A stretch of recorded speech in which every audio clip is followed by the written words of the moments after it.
માતા ભૂમિ પુત્રો હમ પૃથિવ્યઃ।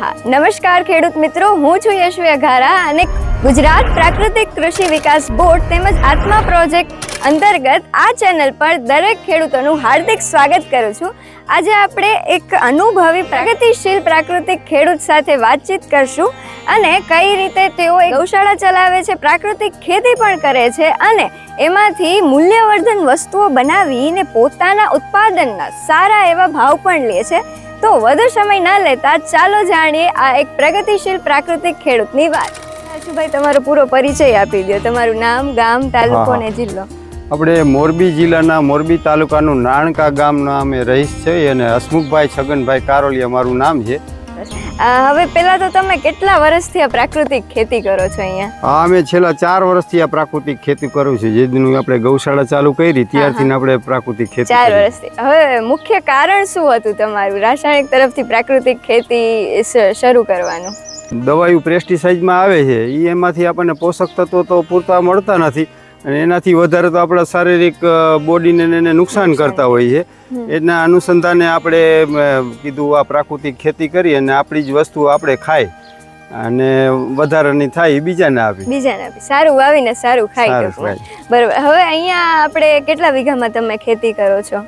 અહીંયા હું 6.5 વીઘામાં બાગાયતી ખેતી છે અને 4.5 વીઘામાં ગૌશાળા માટે ગાયો માટે થઈને ચરો ને એવું વાવી છે, જુવારની। ટોટલ અહીંયા 13 વીઘામાં છે પ્રાકૃતિક ખેતી। 13 વીઘામાં કરો છો, બરોબર। તો હાલ અહીંયા તમે મિક્સ ક્રોપિંગ ટાઈપ કહેવાય કે છે ને, બધું મિક્સમાં વાવેલું છે, તો કયા કયા પાકો છે અત્યારે અહીંયા? અત્યારે અહીંયા આપણે હળદર વાવી છે, સામે જે છે હળદર છે અને બાકી ફ્રૂટમાં બધું મિક્સ છે। ખારેક છે, ચીકુ છે, જામફળ છે, પેશન ફ્રૂટ છે, આ મોસંબી છે, સીતાફળી છે અને ડ્રેગન ફ્રૂટ છે, બધું મિક્સમાં વાવ્યું છે। અને વચ્ચે હવે આ જે શાકભાજી વાવ્યું હતું, ઉનાળુ શાકભાજી, આમાં કાકડી હતી, કાકડીનું ઉત્પાદન આવી ગયું, એમાં ગલકા હતા, એ ઉત્પાદન આવી ગયું એટલે હવે આને ખેતી કરી અને પછી અહીંયા મગ વાવશું।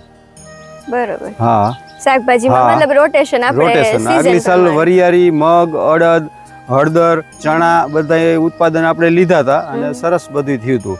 હળદર તો 1.5 વીઘામાં 110 કિલો થઈ હતી, 400 રૂપિયા લેખે આપણે એનું સેલ કર્યું હતું એટલે એમાં સારું એવું આપણને વળતર મળ્યું હતું। વરિયાળીમાં ખાલી આજે એક જ પાટિયામાં વરિયાળી હતી અને એ થઈ હતી આપણે 35 કિલો જેવી, એ 400 રૂપિયામાં વેચાણ કર્યું હતું, એને આપણને સારી વળતર મળી હતી।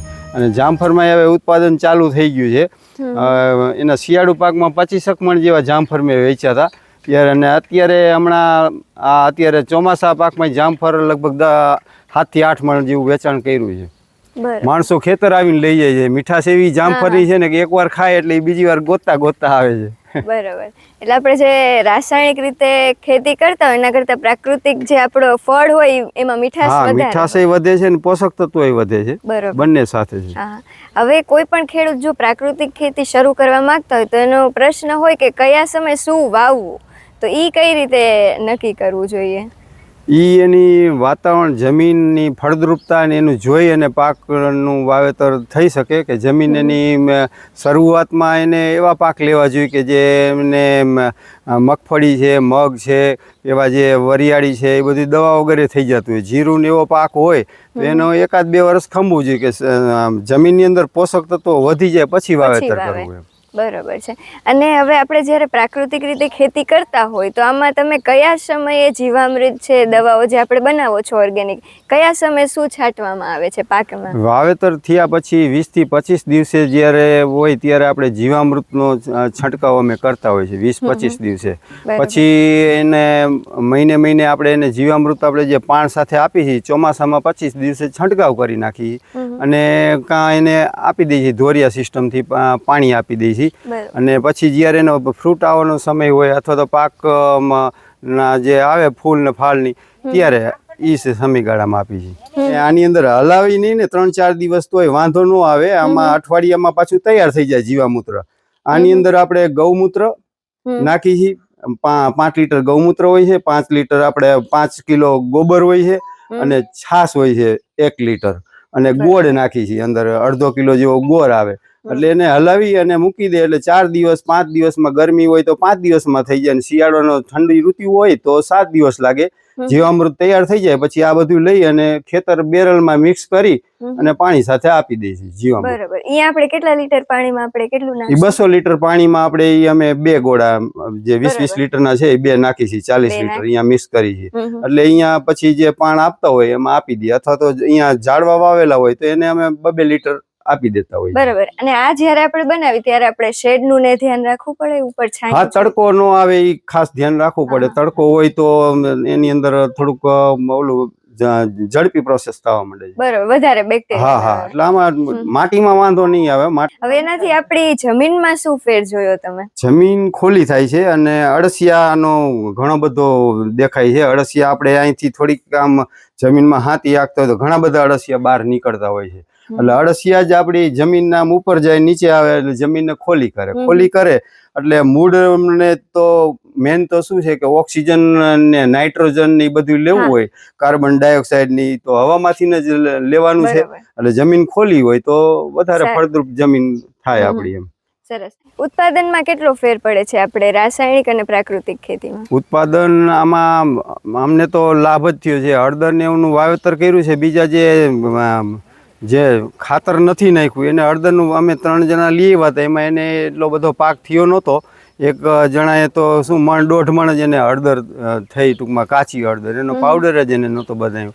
અને બીજાને કંઈક 35 મણ થઈ હતી. એટલે એ ઉત્પાદન એને મારા કરતાં લગભગ 40% જેવું ઓછું હતું.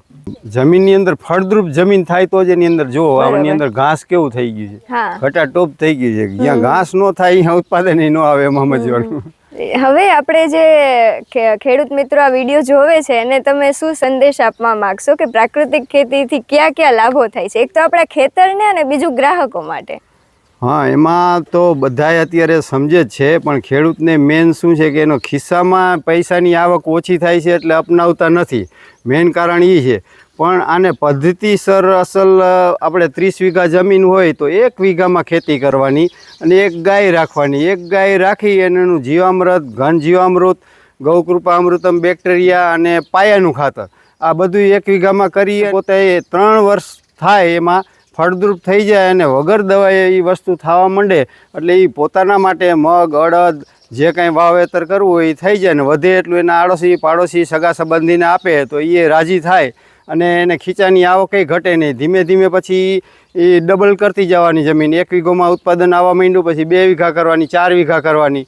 એ રીતે ખેડૂતે ઓછામાં ઓછા 5 થી 7 વર્ષમાં સંપૂર્ણ ઓર્ગેનિક તરફ જઈ શકે અને એના ખિસ્સામાં એના પૈસા ઘટે નહીં એમ. અને આવા બધા પાક જે આપણે હળદરનું અમે કર્યું છે 0.5 વીઘામાં. હવે જીરુંમાં આપણે આલો ગણતરી કરી વીઘે 9 મણ જીરું થાય. 9 મણમાં દવાયું કેટલી છાંટવાની આવે દરેક ખેડૂત મિત્રોને ખબર છે, બરાબર. એના 4000 લેખે ગણી તો 9 ચોકું 36,000. તો આ હળદર 0.5 વીઘામાં મારે 110 કિલો થઈ એના 400 રૂપિયા લેખે ગણતરી કરો તો 44,000. એટલે આપણને એમાં ફાયદો જ થયો ને. કપાસની ગણતરી કરો તો કપાસ 20 મણ થાય છે. એની અંદર દવા પુષ્કળ હોય. કપાસ ને હળદર બંને સમયમાં સરખા જ ઊભા રહીએ છે. એને 9 માસ કે 8-9 માસનો સમય લાગે છે. આમાં એટલો જ સમય લાગે છે. અને કપાસમાં ઘણી બધી દવાઈ છાંટતા, એમાં હળદરમાં અમે કોઈ છંટકાવ જ નથી કર્યા. જીવામૃત એને આગળ પાછળ મળે તો કાંઈ વાંધો નથી. એનો બસ એક જ છે કે જમીન ખોલી હોવી જોઈએ. જમીન ફળદ્રુપ થઈ જાય, એની અંદર અળસિયા આવી જાય એટલે જમીન ઓટોમેટિક થઈ જાય. અને પછી હળદર તો એવી છે કે ઘાસને દબવી દે છે, ઘાસની આજુબાજુમાં થવા નથી દેતું. હળદર મોટી થાય, છાંયા ઢરી જાય એટલે તમારે એની નિંદામણની કાંઈ બહુ ચિંતા કરવા જેવી નથી.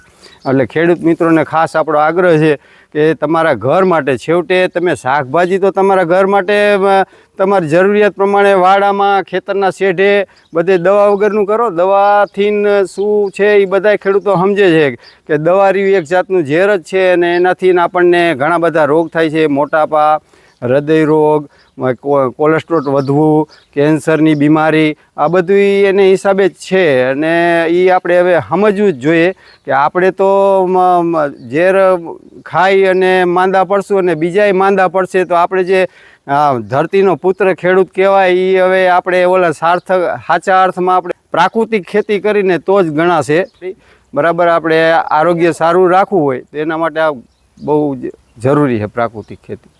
વાહ, ખૂબ જ સરસ વાત કરી અશુભાઈએ. તો તમારા કિંમતી સમય બદલ જે તમે મૂલ્યવાન માહિતી અમારા ખેડૂત મિત્રો સાથે શેર કરી એના બદલ ખૂબ ખૂબ આભાર અશુભાઈ તમારો. Thank you so much. અને આ જ રીતની વધુ માહિતી અને પ્રગતિશીલ પ્રાકૃતિક ખેડૂતોની વાતો જાણવા માટે ફરી મળીએ નેક્સ્ટ વિડીયોમાં. ત્યાં સુધી જય હિન્દ, જય ભારત.